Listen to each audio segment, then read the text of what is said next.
كلن شهدائنا، كلن أولادنا، هدول كلن أولادنا، ما حدا غريب عنا، هدول سوريين، أولادنا، هدول أولادي. كل واحد عم بفجر بأهل سوريا هو واحد إسرائيلي، يروح يفجروا بإسرائيل، يفجروا بإسرائيل، يطلعوها من أرض العرب، مو يفجروا بالعرب. لأنه مصاب هز الوطن من أقصاه إلى أقصاه، يتحد أبناء الوطن كقوة ضاربة في وجه الإرهاب ومنفذيه. مشهد من التكاتف والتضامن بين السوريين يسقط القناع عن مروجي الفتنة والداعين إلى تشرذم وتفتيت المجتمع العروبي السوري الأصيل. الله يجعلهم من شهداء ويدخلهم الجنة يا رب. الرحمة على دم الشهداء اللي سقطوا امبارح، وكل نقطة دم سلتت منهم بتسوى الخليج وما فيها، وحكام الخليج الخونة اللي عند متعاملين متآمرين مع الكيان الصهيوني، بس خايفين على كراسيهم ومحلاتهم ما حدا يشيلهم منها. نحن هون صامدين بقيادة الرئيس بشار الأسد، الله يخلي لنا ويحمي تراب هالوطن ويحمي كل شيء عسكري واقف على الحدود ورابط لحتى نحسن ننام. نحن كل ما زاد القتل كل ما الشعب بيوعى على المؤامرة اللي صايرة، وإن شاء الله النصر قريب بإذن الله، والله يحمي الدكتور بشار ويحمي الشعب السوري، وكلنا فداء له الوطن.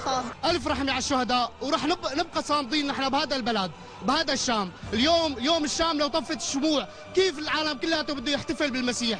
شلون؟ وين الكرامة؟ هدول مسلمين، هدول في جهنم، هذا اللي فجر حاله في جهنم وبئس المصير. نحن شعب واحد، تعودنا نعيش وطنية واحدة، تعودنا نعيش التلاحم العربي. بتمنى يا عرب تصحوا، لك اصحوا.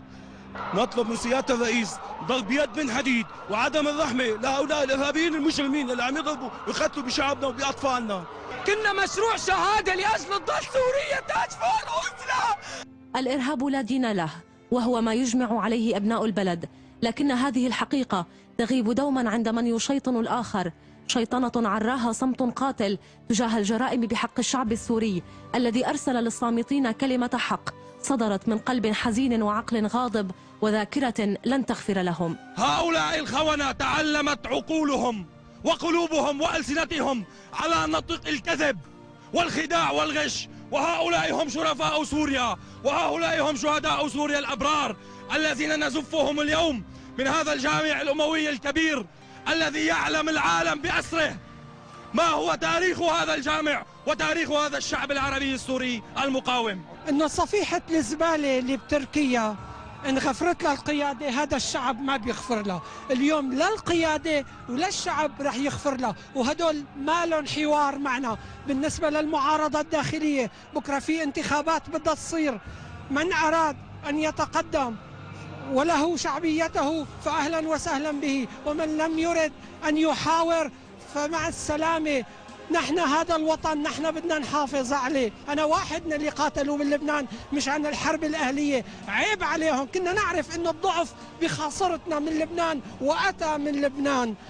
هذا غليون امبارح صرح انه بحمل الحكومة السورية. نحن بنحملك انت واسرائيل وامريكا بالمسؤولية، ورئيس قطر بالذات وحمد هالكلب بنحمله المسؤولية. هذا مجلس اسطنبول، هذا ما بيشرف سرمايتنا، ما بيمثلنا. قال إن لم نقطع رأس الأفعى فسوف وتبقى هذه العصابات الإرهابية. هذا عهر سياسي ما بيسوي أي إنسان على الأرض هذا نهائيا.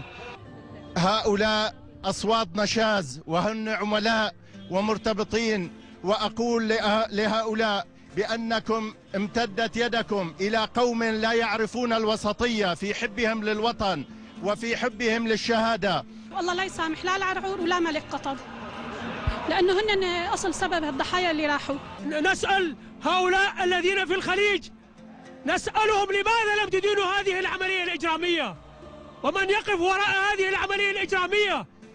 هي دي أصوات السوريين تعلو لتقول لن تزيدنا المصائب إلا تلاحما بجميع انتماءاتنا ومشاربنا، وهذه الحقيقة تجسدها الصورة لتختزل حكاية شعب لا يركع ما دامت وحدته سلاحه للحاضر والمستقبل.